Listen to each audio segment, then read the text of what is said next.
My name is Madison Cole.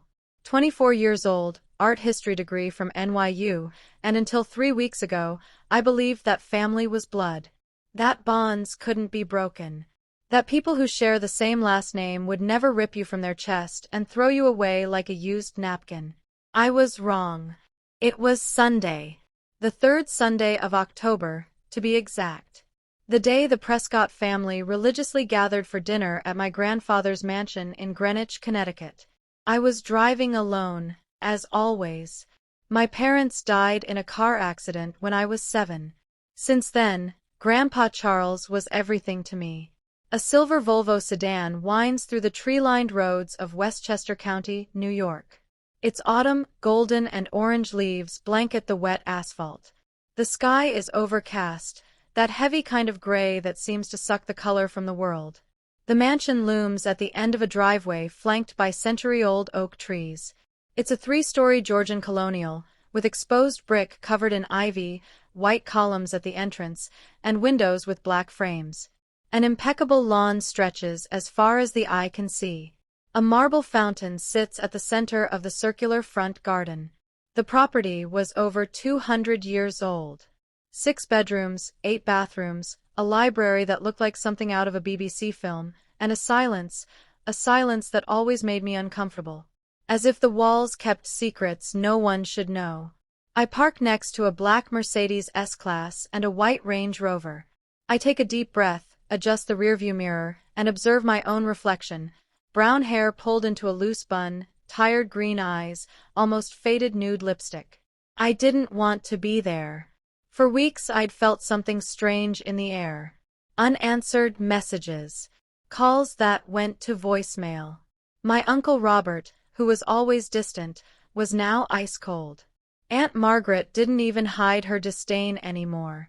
I exit the car, grab a bottle of red wine from the bag on the back seat, and walk to the front door. The massive oak door opens with a soft creak. The interior is as intimidating as the exterior. Black and white checkered marble floor, an immense crystal chandelier hanging from the high ceiling, oil paintings of Prescott ancestors on walls covered in wine-colored wallpaper with gold details. The first thing you felt when entering the Prescott house was smallness.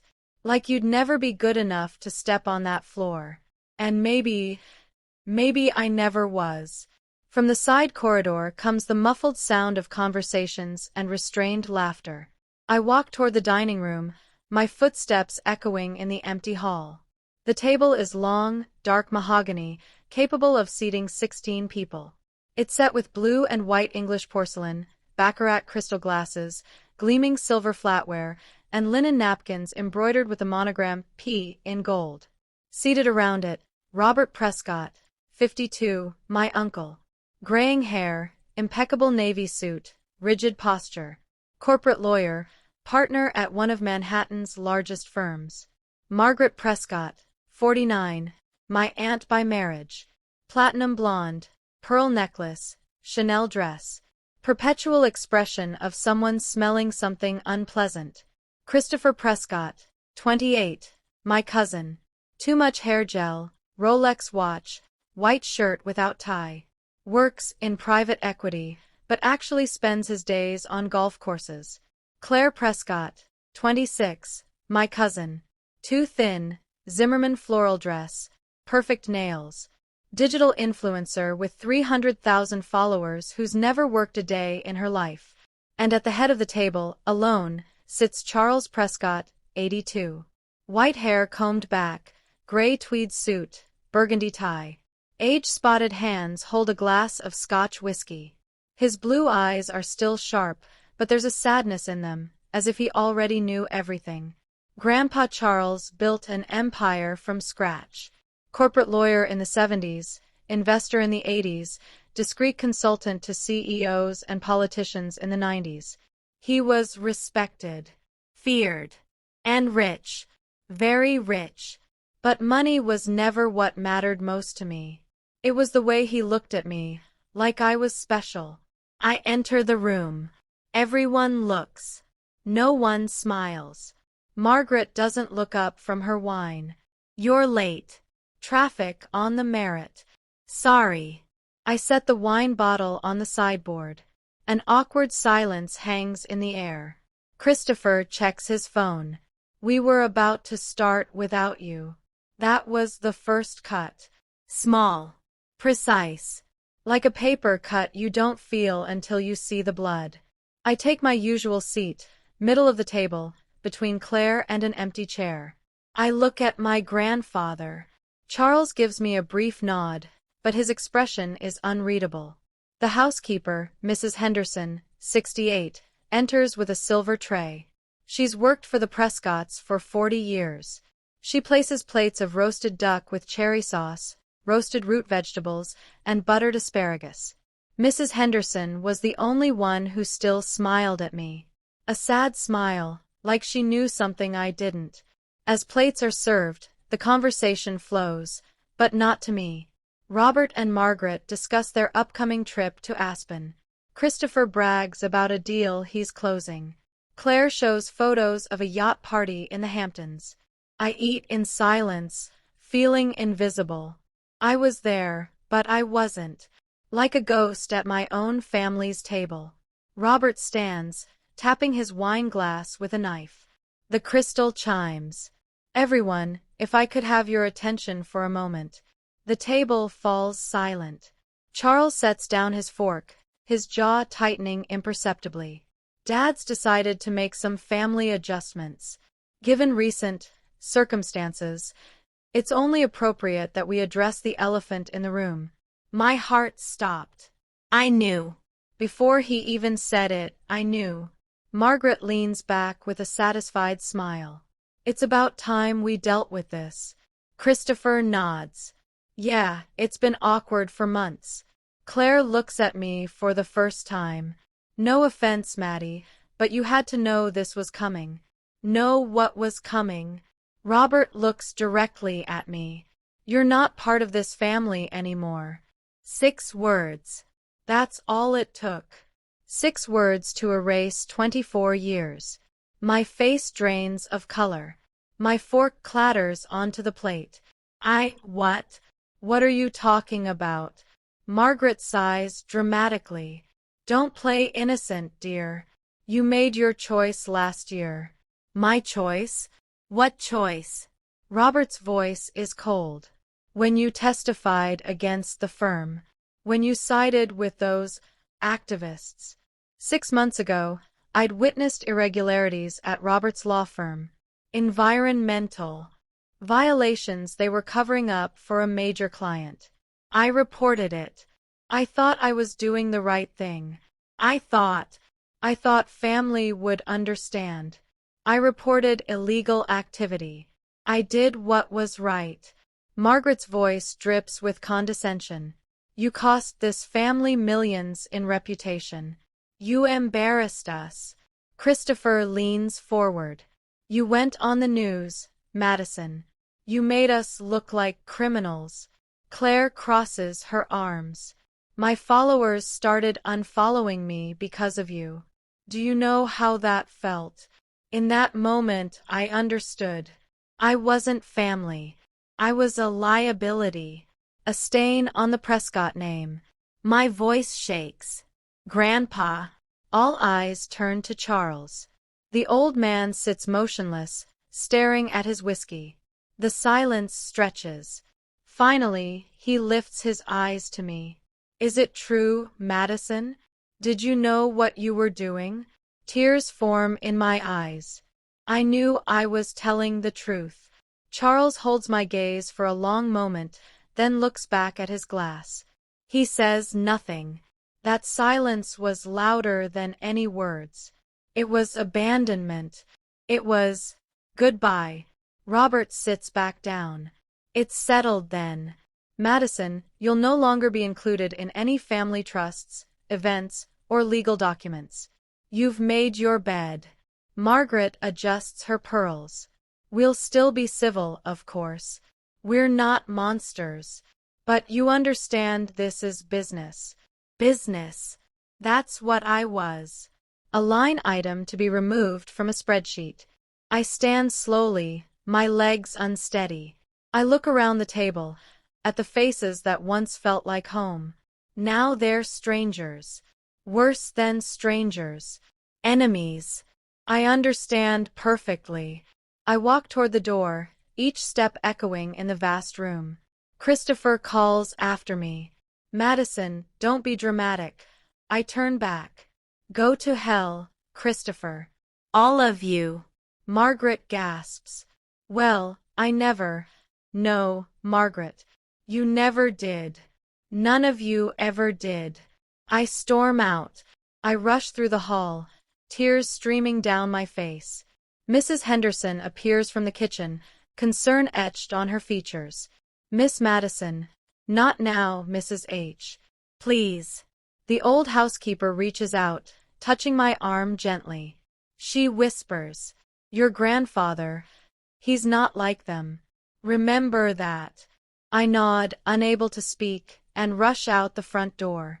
I practically run to my car, fumbling with the keys. I get in, slam the door, and break down completely, deep, wrenching sobs that shake my entire body. I sat in that car for 20 minutes, crying until I couldn't breathe. I thought about all the Sunday dinners, all the Christmas mornings, all the times I believed I belonged. It was all a lie. I was only family when it was convenient. I finally start the car and drive away, the mansion disappearing in my rearview mirror. A small studio apartment in Park Slope, Brooklyn. Books everywhere, framed art prints, a tiny kitchen, a bed in the corner. I enter, drop my bag, and collapse onto the couch. I spent the next 3 days in that apartment. I called in sick to work. I didn't eat. I just existed. I kept replaying that dinner in my head, wondering what I could have done differently. Wondering if I should have just kept my mouth shut. I stare at my phone. Messages from friends asking if I'm okay. Nothing from the Prescotts. I open old photos. Me as a child with Charles in his garden, laughing. My graduation. Charles beaming with pride. The worst part wasn't losing them. It was losing him. My grandfather.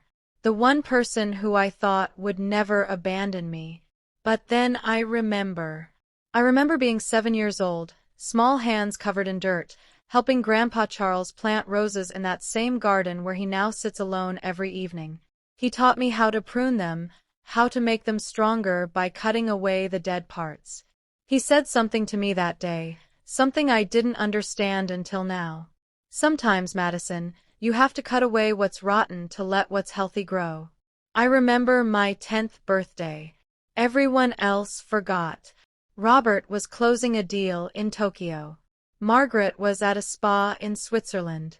My cousins didn't even send cards. But Grandpa Charles took me to the Metropolitan Museum of Art, just the two of us.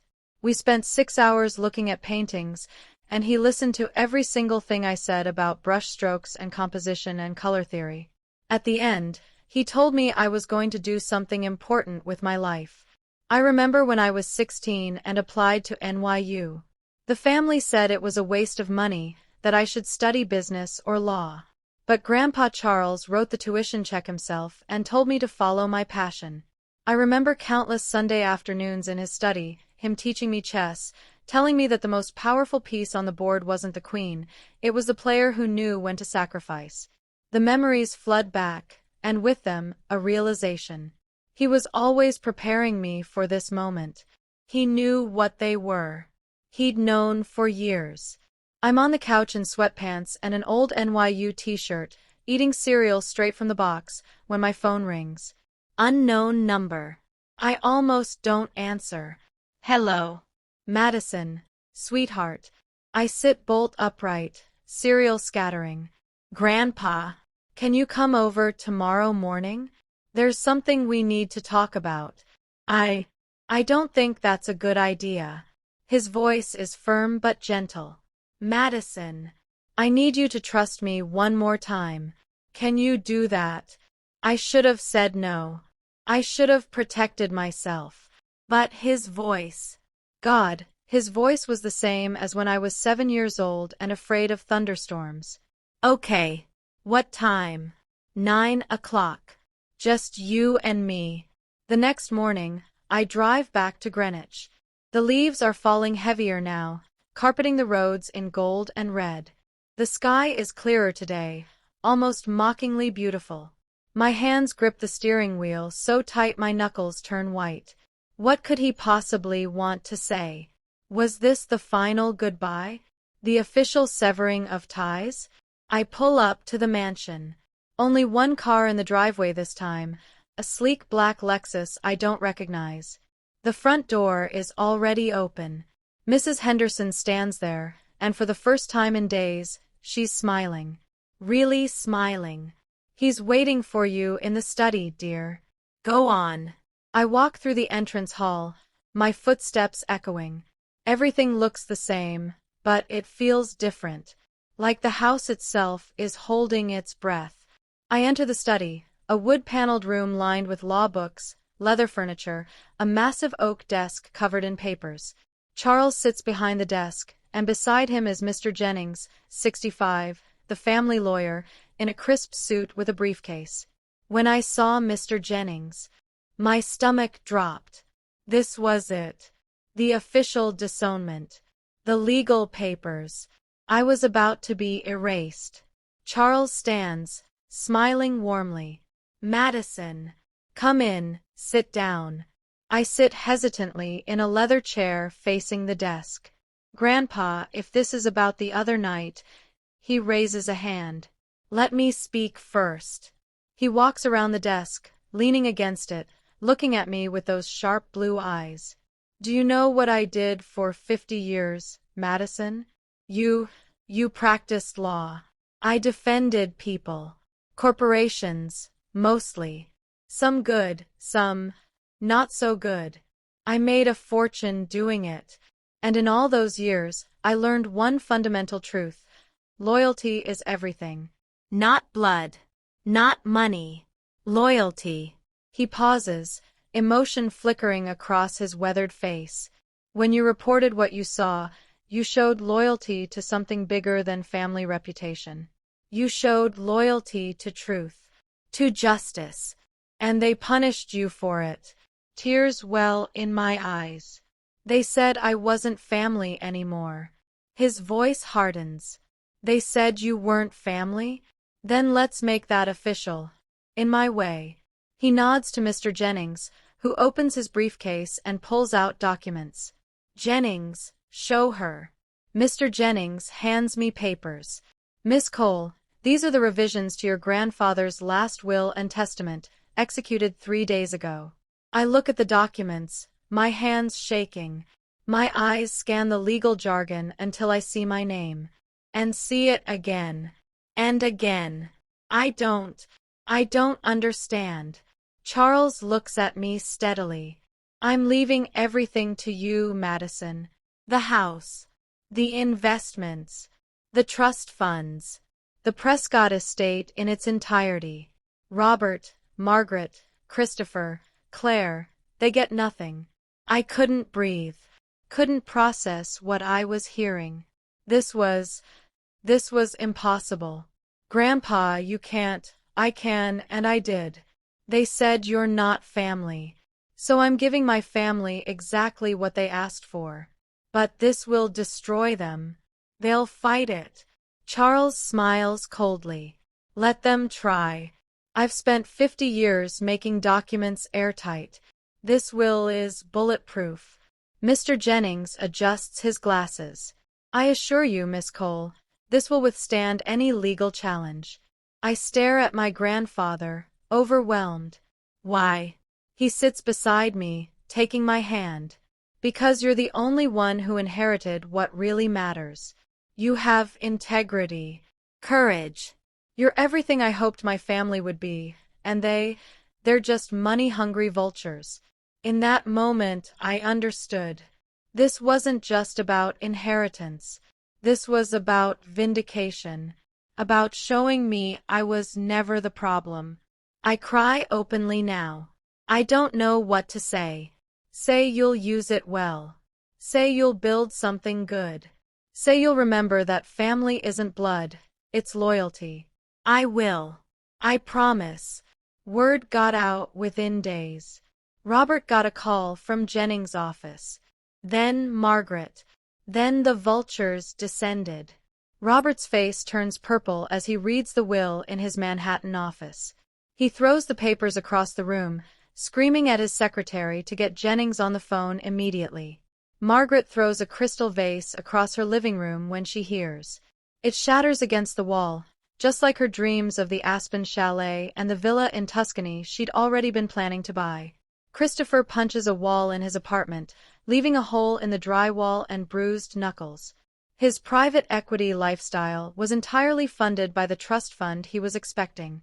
Claire posts a tearful Instagram story about family betrayal and elder abuse. Her followers eat it up at first, but within hours, people start digging into the story and the comments turn vicious. The news spreads through Greenwich like wildfire. At the country club, at charity galas, at yacht club brunches, everyone is talking about how Charles Prescott cut his entire family out of his will except for his granddaughter. Some people think it's romantic. Most think it's scandalous. A few think it's what the Prescotts deserved. A black BMW screeches to a stop in front of the mansion. Robert and Margaret storm out, marching to the door. I open it before they can knock. Robert is shaking with rage. Where is he? Where's Dad? He's resting. You're not welcome here. Margaret's face is contorted with fury. You manipulative little bitch. You turned him against us. I didn't have to. You did that yourselves. Robert steps closer, his fists clenched. We'll fight this. We'll prove he was senile, that you coerced him. From inside, Charles's voice rings out. Let them in, Madison. I step aside. Robert and Margaret rush into the entrance hall. Charles descends the staircase slowly, regal and composed. Robert points an accusatory finger. Dad, what the hell have you done? I've corrected a mistake. You told Madison she wasn't family anymore. I'm simply making sure the law agrees with you. Margaret's voice rises to a shriek. This is insane. We're your children. You're my blood. But you're not my family. Family doesn't abandon each other over bad press. Family doesn't choose reputation over righteousness. Robert's face is red now, veins bulging in his neck. She cost us millions. She humiliated the Prescott name. Charles's voice rises for the first time, powerful and commanding.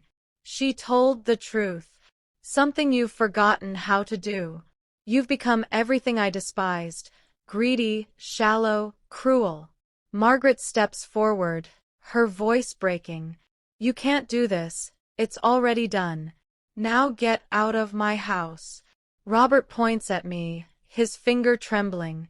You'll regret this. Both of you. I meet his eyes without flinching. The only thing I regret is wasting 24 years thinking you were worth loving. Robert and Margaret storm out, slamming the door so hard the chandelier shakes and one of the crystals falls, shattering on the marble floor. That was the last time I saw them in person. They tried to contest the will, of course. Hired the best lawyers money could buy. It didn't matter. Grandpa's documents were perfect. Within 6 months, the case was dismissed. I walk through the rose garden, the same one from my childhood memories. Charles sits in a rocking chair by the fountain, wrapped in a blanket, watching the sun sink below the tree line. Grandpa's health started declining fast after that confrontation. The doctors said it was his heart. I think it was something else. I think he'd been holding on just long enough to set things right. I sit on the bench beside him. Do you remember when you were 8 and you fell off your bike right there? He points to the path. I smile. I scraped my knee so bad. I cried. For an hour. I told you that brave people aren't the ones who don't get hurt. They're the ones who get back on the bike. I remember. You got back on the bike, Madison. When everyone told you to stay quiet, you spoke up. That takes guts. It cost me everything. He takes my hand. It cost you people who didn't deserve you. That's not everything. That's nothing. We sit in comfortable silence, watching the sky turn pink and purple. Promise me something. Anything. Don't let this money change you. Use it to do good. Be the Prescott I always knew you could be. Tears stream down my face. I promise, Grandpa. Then I can rest easy. He died 3 weeks later. Peacefully, in his sleep. The funeral was small. Just me, Mrs. Henderson, Mr. Jennings, and a few old colleagues. Robert, Margaret, Christopher, and Claire didn't attend. They sent a generic flower arrangement with a card that read, "In sympathy." I threw it in the trash. I sit across from Mr. Jennings as he slides final documents across the desk. And with this signature, the entire Prescott estate is officially transferred to you. Congratulations, Miss Cole. You're now worth approximately $73 million. I sign, my hand steady. 73 million. I could have bought anything, gone anywhere, lived like royalty. But that's not what Grandpa wanted. It's not what I wanted. The study has been transformed. The walls now have photographs, Charles and me through the years, framed newspaper articles about environmental justice, photos of community projects. I sit at the desk, now mine, typing on a laptop. On the screen, the Charles Prescott Foundation for Environmental Justice and Whistleblower Protection. I created a foundation in his name. It funds legal defense for whistleblowers, supports environmental causes, and gives scholarships to kids who don't have families backing them up. Everything Grandpa believed in. Everything I believe in. I look at a framed photo on the desk, Charles in his garden, smiling at the camera. I still live in the mansion. Mrs. Henderson still makes Sunday dinners. But now, the table is filled with people who matter. Friends, colleagues, strangers who became family. The table is full of diverse faces, laughing and talking. I sit at the head, Charles's old seat. Mrs. Henderson brings out plates, beaming. I heard through the grapevine that Robert's firm lost several major clients after the scandal I reported finally went public. Margaret and him got divorced last year. Apparently, he'd been hiding assets from her too. Christopher's private equity job turned out to be a front. He's under investigation. And Claire. Her follower count dropped to 50,000 after she was caught faking a charity campaign. I'd be lying if I said I didn't feel a small sense of justice. Poetic, even. I raise my glass. The table quiets. To family. The ones we choose. The ones who choose us back. Everyone raises their glasses. To family. They drink, and the conversation resumes, warm and genuine. People ask me if I regret losing the Prescotts. If I wish things had gone differently. The truth is, no. Because I didn't lose a family. I escaped one. And I gained something so much more valuable.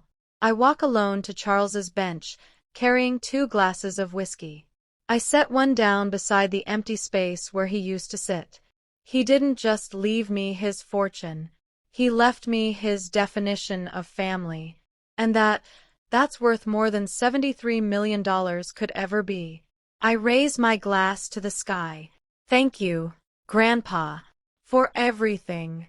The camera pulls back, showing me silhouetted against the sunset, the mansion glowing in the background, roses swaying in the breeze. My name is Madison Cole, 24 years old. And I finally understand what it means to belong. This story is dedicated to everyone who's ever been told they don't belong. You do. You always did.